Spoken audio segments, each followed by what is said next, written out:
Comment vas-tu, mon cher Sunny?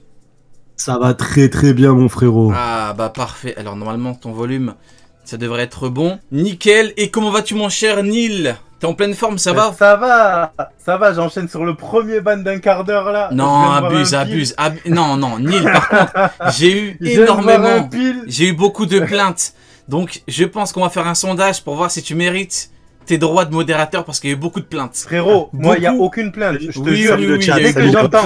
Non, je te dis cash. Salut tous les frérots. Dès que j'entends pile, je rigole même pas. Oui. C'est quoi pile? J'ai pas capté. C'est son surnom, mais il aime pas. Non, c'est marrant. Mais oui, c'est marrant, mais il aime pas. Je pensais que c'était une vraie insulte, wesh. Allez, il y avait un vrai truc derrière. Neil, c'est bon. Du coup. Salut le chat. Vous allez bien? Ok, il manque que Ouken. Ouken, bah du coup il est pas là. Il y a un sondage dans le chat. Vous pouvez voter. Neil mérite son badge de modo, oui ou non? Moi je vote non. Moi je vote non. J'en ai rien à foutre. Moi je vote non. C'est une dictature, le nom a gagné déjà. T'as qu'à aller te faire foutre au bout d'un moment. Il a bonne moi, je vote non, 40 personnes, allez, casse-toi.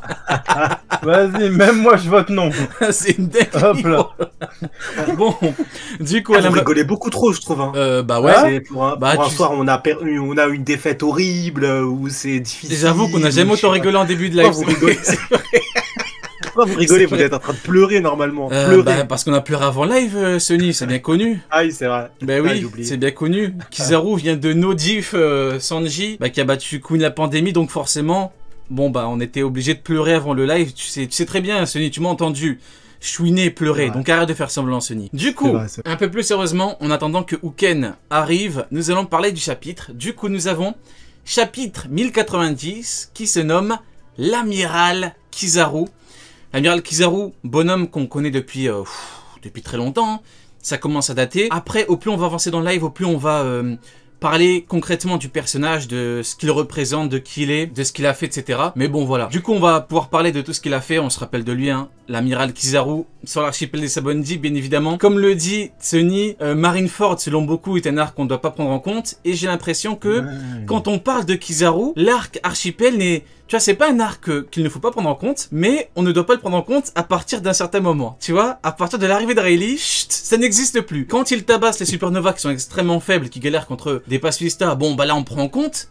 Mais quand on doit parler de Rayleigh, et du fait que, bah ils disent, que Kizaru disent clairement qu'il lui faut un plan pour l'arrêter, et donc pour le battre, bah chut, on doit pas en parler. Non, on doit parler de tout. Du coup voilà, amiral Kizaru, rapidement, au niveau de la page de couverture, je trouve que c'est magnifique. J'aime beaucoup Kuro et qui est Eikla Adol. Ouais. Bon, l'auteur choisit bien les requêtes. Et là, du coup, petite requête avec Kuro, ça nous ramène un petit peu au début de l'aventure avec Usopp et tout. C'est masterclass. Moi, Kuro, exactement la percha. Pour moi, ça n'engage que moi, Kuro GOAT. J'aime beaucoup l'antagoniste, j'aime beaucoup son histoire, etc. C'est très bon. Du coup, Neil, avant de démarrer. Ouais, moi ce que j'aime beaucoup, c'est que c'est l'un des derniers persos d'East Blue qui nous a montré encore pirate sur les mers, tu vois. Donc le fait qu'il ait pas oublié, enfin pas oublié, il a oublié aucun de ses persos, mais le fait qu'il le remette au goût du jour 23 ans après à peu près, 24 ans après, franchement je kiffe. J'ai kiffé la page et tout est propre. Ok. Et toi du coup, Sony, avant de démarrer, ton avis un petit peu sur la page de couverture? Live action is coming, il a choisi exprès la demande. Parce que Kuro sera présent dans le live et dans la bande-annonce du live action, on voit pas sa tête. Donc moi ça me hype. Quand je le vois là, j'ai hâte de le voir dans le live action. Ok, direct. Parfait. Pour parler en tout premier temps du titre du chapitre. Alors, honnêtement, le chapitre, quand j'ai lu le truc, je me suis dit, oula, là on a Kizaru qui va faire un truc de ouf. Parce qu'on a clairement l'amiral Kizaru. Vous voyez, Kizaru on le connaît depuis longtemps. On n'a jamais eu en chapitre clairement l'amiral Kizaru. De mémoire, on a eu l'arrivée de Kizaru, un truc comme ça sur l'archipel. L'arrivée de Kizaru. Et là, on a clairement l'amiral Kizaru. Donc là, tu dis, boum, amiral Kizaru, il va venir, il va se taper contre Shanks. Il va tabasser du commandant, il va faire des trucs de ouf. Mais malheureusement, on a quoi? Bah en fait, on a Kizaru qui saute sur Sentomaru qui le bloque.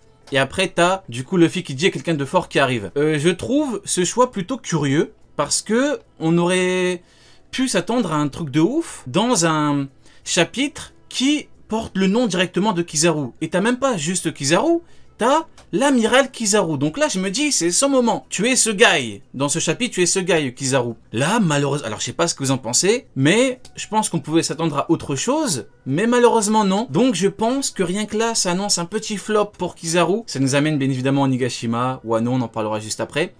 Du coup, pour démarrer, mon cher Neil, qu'est-ce que t'en penses du fait que le chapitre s'appelle l'amiral Kizaru et que elle ne s'illustre pas tant que ça? Vous avez mal compris le mot défaite, les gars. C'est que, en fait, la défaite, elle est de votre côté. Vous puez la défaite, vous sentez. Ah oui, ok. Vous puez la défaite de ouf, tu vois. Tu commences fort, déjà. Tu commences fort, là. Voilà. Doucement. Sento Maru. Avant les 2 ans, il était même pas vice-amiral, frère. Il vient d'être promu parce qu'il y a son oncle, il est amiral. Arrêtez les conneries. Le pistonnage. Pistonnage. Bon. C'est le garde du corps de Vegapunk parce qu'il a envie. Vegapunk, il s'en fout, il a même pas besoin de lui. Il a ses gardes du corps personnels, comment ils s'appellent, les satellites là. Qu'est-ce qu'il en a à foutre de Sentomaru? Il est là juste parce qu'il a envie d'être là. Et malgré ça, un mec qui a pas de background de combat de ouf ou quoi, il a stoppé Kizaru. Il a stoppé au rez-de-chaussée. C'est-à-dire, il est même pas allé encore au dôme. Hein. Là, il est pas au dôme. Il est au rez-de-chaussée. Okay, tu démarres bien fort là. Ok, merci beaucoup pour cette introduction, mon cher Neil. Mon cher Sony, pareil, ton avis là-dessus? On est, pour l'instant, comme dit Neil, on est encore comme Kizaru. Hein. Là, on est au tout début. Donc, l'amiral Kizaru au niveau du titre. Après, moi, ouais. au niveau du titre, en termes de puissance, de toute façon, j'ai pas du tout peur pour Luffy, donc c'est pas la puissance qui va vraiment impressionner. Moi, il y a plus une information qui est intéressante, et potentiellement, du coup, son titre, son blast sur le titre peut être intéressant, c'est qu'en fait, c'est la clé du dôme, en quelque sorte.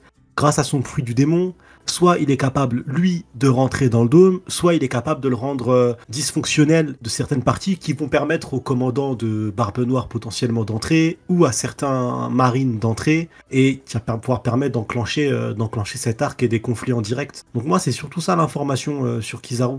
C'est le fait que son fruit du démon peut avoir un impact sur le dôme, que ce soit pour lui ou des tierces personnes. Donc pour moi, ça reste important, parce que du coup, il est la clé qui permet au scénar d'avancer, quoi. Ok, ça marche. Bon, du coup, maintenant, on va pouvoir avancer. On démarre avec le chapitre. Et on a Luffy qui parle avec, du coup, le Gorosei, Saturne, il y a Kizaru, il y a tout le monde qui entend, parce qu'on a même une petite réaction des marines. Il dit « Salut, c'est mon qui dit Luffy, l'homme qui deviendra le roi des pirates. Nous sommes alliés au Dr Vegapunk. » Donc là, on a vraiment la crainte du Gorosei, hein, c'est vraiment ce qu'il redoutait. Bon, on a encore une confirmation de la part de Luffy. « Si vous vous souciez de la vie de York, retirez toute votre flotte. » Et là, je kiffe les réactions. Il y a Big News qui pète un câble, il y a Kizaru, il fait une tête, je vais screener, je vais vous le montrer. Il y a Kizaru qui fait une tête, je sais même pas comment C'est une Oden Face, non? Ouais, je sais pas comment définir cette tête, et t'as tout le monde qui pète un câble. On dirait. Et du coup, c'est une première, hein. T'as une discussion, mais c'est une première, t'as Luffy qui parle pour la première fois avec le Gorosei, et du coup, il y a Robin qui le stoppe, et t'as le mec du Gorosei qui dit une voix féminine, c'était Robin. Donc là, c'est vraiment le tout début, et après, du coup, ça raccroche, et on a un enchaînement direct avec Saturne, droit dans ses bottes, qui dit « Nous devons protéger 3 choses. » Donc York, parce qu'ils ont besoin de York pour Mother Frame. Deuxième chose, Punk Record pour le cerveau. Et enfin, le réacteur nécessaire à la fabrication du Mother Flame. Mon cher Neil, qu'as-tu pensé un petit peu de cette première double page où l'auteur met en évidence un petit peu l'insouciance de Luffy, Yonko, mais il a toujours gardé sa mentalité, comment il parle. Il s'en fout un petit peu de ce qu'il représente actuellement, il en a rien à foutre, et à qui il parle. Frère, c'est Luffy devant Barbe Blanche. Quand il dit ouais, t'inquiète pas mon pote, je te donne l'info pour Ace, on a le même objectif. C'est le même délire. Il en a rien à foutre lui des institutions, c'est Luffy, depuis le début c'est Luffy. Donc en vrai, ouais, j'ai kiffé, et ça fait un truc de voir quand même, face à la plus grande institution du gouvernement mondial, leur chier dessus, tu vois. Et là, le fait qu'il fasse au téléphone et tout, comme un peu à la scène avec Big Mom, où il dit « Ferme ta gueule, c'est mon île !» Genre un peu le même délire, tu vois. Et le coup des 3 choses qu'ils doivent protéger, en fait, je vais plus m'attarder sur Punk Records. Il y a un délire avec les inventions de Vegapunk et aussi le fait que son fruit du démon ait servi à fractionner son cerveau. Donc techniquement, ça veut dire que les infos que York a, il peut les réobtenir si il décide de remettre tout ça dans son crâne, quoi. Donc il y a un monde où, à la fin de l'arc, Vegapunk part seul, sans les satellites, avec Luffy et les autres. Il y a un monde. Je dis pas que ça va arriver. mais il y a un monde où toutes ces informations stockées dans le Punk Record retournent vers le fruit du démon. Ok. Et toi, du coup, Sony, juste avant de te laisser la parole, je tiens à souligner que j'ai revu une rediff sur Prime et dedans, tu affirmais que Luffy allait parler avec Saturne et c'est chose faite. Je sais pas si tu t'en rappelles, mais c'est une masterclass parce que l'auteur le met directement au tout début du chapitre. Hein. Il lui parle directement. Donc masterclass de Sony, hein. On est habitué depuis l'époque. Rappelez-vous, Sony, pour contextualiser un petit peu, Sony, c'est celui qui est arrivé en claquette chaussette et qui a dit que Shanks allait mettre un coup de Akidera en Wi-Fi à Aramaki. Et c'est arrivé. Bon bah là encore une petite... Aramaki. encore une petite masterclass de Sony. Donc voilà, c'est... en guise d'introduction, du coup, ton avis là-dessus, Sony? Merci mon ref, merci mon frérot. En guise d'introduction, j'ai kiffé de fou furieux. Il est là, il les a impressionnés direct. Il a pas peur. Le fils, c'est même pas c'est qui. Le Gorosei, il s'en tape royal. Et je trouve ça extraordinaire. Ils se rendent pas compte que c'est l'homme qui va venir leur changer les couches et leur talquer les fesses, là, les EHPAD, là, qui est en train d'échanger avec eux. C'est génial de se dire qu'on en est là, tu vois. L'empereur Luffy qui met un coup de pression au Gorosei avec la tête. Même Kizaru, il est choqué. Même Kizaru, il fait une tête de moche, là. Une tête, j'ai pas compris sa tête. Oden Face. Ouais, il a une tête... ouais. Je vais la montrer. Après, il fera d'autres têtes bientôt, vous rassurez-vous. Il sera choqué pour autre chose bientôt. Mais en tout cas, non, ça, là-dessus, c'est ce que je demandais, c'est ce que je voulais voir, c'est ce que j'ai eu, donc je suis content. Ok, alors attends, je mets juste l'image de Kizaru, elle me termine, enfin la tête qu'il fait. Elle me termine. Je sais pas comment il est vraiment... Je sais pas, on dirait, il se dit... Il chie dessus, frère. Oui, on dirait il a pas, fait un pet foireux, il est pas sûr que ça va... je te jure, on dirait il a fait un pet foireux. On dirait qu'il a rempli son froc, ouais, tout à fait. Exactement. Ouais, c'est pas une trace de pneu, là, c'est un vrai dérapage. Là, il a senti là, c'est une fontaine. Là, j'ai rempli mon froc, là. Il a dit, pourquoi mes surf et gris s'entraînent? C'est bizarre. Pourquoi mes fesses elles s'entraînent? C'est de la folie furieuse. Excusez-nous, du coup, putain, ça démarre bien. Du coup, voilà, pour la tête de Kizaru, bon, chacun interprétera, sa tête comme il l'entendra. Moi, je me dis, en fait, c'est surtout, enfin, Luffy, c'est un empereur, c'est un Yonko des mers, et il parle comme ça en toute innocence, entre guillemets, et il chie, comme le dit Neil, à juste titre, il chie sur ce que représente la marine et le GM, il en a rien à foutre, il leur parle tranquillement. Donc voilà, du coup, maintenant, on entre dans le vif du sujet par rapport à Saturne, parce que t'as Doberman qui dit « Monsieur, il y a encore Bluetchi et tout le monde qui est là-bas ». Il y a Saturne qui dit quelque chose d'important, et l'auteur le mangera. L'auteur, quand il écrit des mangas, c'est pour dire que ce sont les trucs les plus importants, parce qu'après t'as Doberman qui dit bien reçu. Bon, on en a rien à foutre que Doberman ait bien reçu le message. Hein. Donc, ce qui est en gras, c'est « Les humains ne sont pas différents des insectes, même s'ils sont moins nombreux ». Ils se reproduiront à nouveau. Alors là, il y en a beaucoup qui parlent qui mettent en évidence le fait qu'ils parlent d'humains et d'insectes. Et dans la salle de Im, dans la salle du trône, on avait vu les membres du Gorosei, dont Saturne, se changer en véritable démon. Et donc beaucoup se demandent si ça fait référence à ça. Alors honnêtement, peut-être, mais moi je pense que c'est un petit peu comme les Tenryubito. Hein. Les Tenryubito parlent des humains au sens large comme si c'était des merdes, des insectes, donc que ce soit l'un ou l'autre. Mais en tout cas, c'est vrai que la phrase est plutôt intéressante et l'auteur accentue bien le fait que ce sont des merdes et qu'ils en ont strictement rien à foutre. Hein.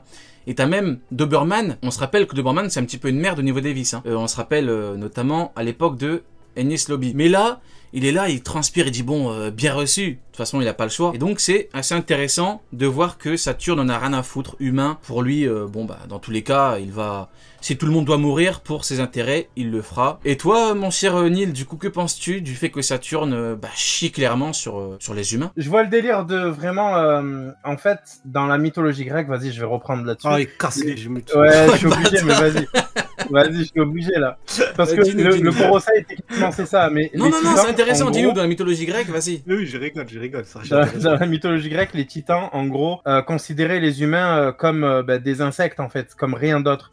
C'est à partir de la troisième génération d'entités, donc les Olympiens, qu'ils ont commencé à leur construire des villes, à les considérer un peu comme des gens qui pouvaient prier pour eux, tout ça. Mais à la base, c'était vraiment des sous-merdes, tu vois. Et en fait, le Gorosei, comme je le dis depuis le début, et notamment Saturne, qui est donc un titan dans la mythologie gréco-romaine. Et un dieu militaire, sont directement... de par le titre, un dieu militaire. Exactement. Sont directement, inspirés, en fait, de ce type de divinité-là, en tout cas. De ce type de façon de penser, tu vois. Et notamment, d'ailleurs, il y en a un qui s'appelle Vénus, plus ou moins. Et Aphrodite, c'est plus ou moins la dernière titanide, puisqu'elle est pas née de Zeus, mais de Ouranos. Donc c'est un peu... bon, j'entre dans les détails, mais bref. Et là, ouais, on a clairement ce mode de pensée, en fait, qui est pré-olympien dans la mythologie grecque, quoi. Ah ouais, t'as tout mis là, pré-olympien, waouh. Ah, Neil est chaud ce soir, tu as enfin récupéré ton prime, mon cher Neil. Rio, ouais ça peut compter comme une chronique. C'est vrai que les chroniques, ça fait longtemps qu'on les a pas faites. Faudrait, demande en plus. Semaine prochaine, faudrait les reprendre en vrai. Sony, ça date tes trucs, et puis même toi, Neil, ouais. Sony, bon, toi on connaît ton avis sur la marine, qui sont directement à la botte des Ténorbitaux. C'est des gens bien, c'est des gens bien. Voilà. Et puis Sengoku est un chic cheap, hein, c'est bien connu. On tue des bébés parce que c'est bien. Parce ces que bébés, ils allaient avoir une vie de merde, c'est sûr. Il les a aidés. Bah du coup, ton avis là-dessus par rapport à Saturne, le fait qu'ils disent les humains ne sont que des insectes. Enfin, ne sont même pas différents d'insectes. La case, elle est géniale. Au-delà même des propos d'Homère et tout là. Les propos Homer. Non, il est trop bien le surnom, il est trop bien. Donc ouais. Homer, Ovid, Hésiode, tout ce que tu veux, vas-y, envoie. Neil et Homer. Vas-y, Sony, vas-y.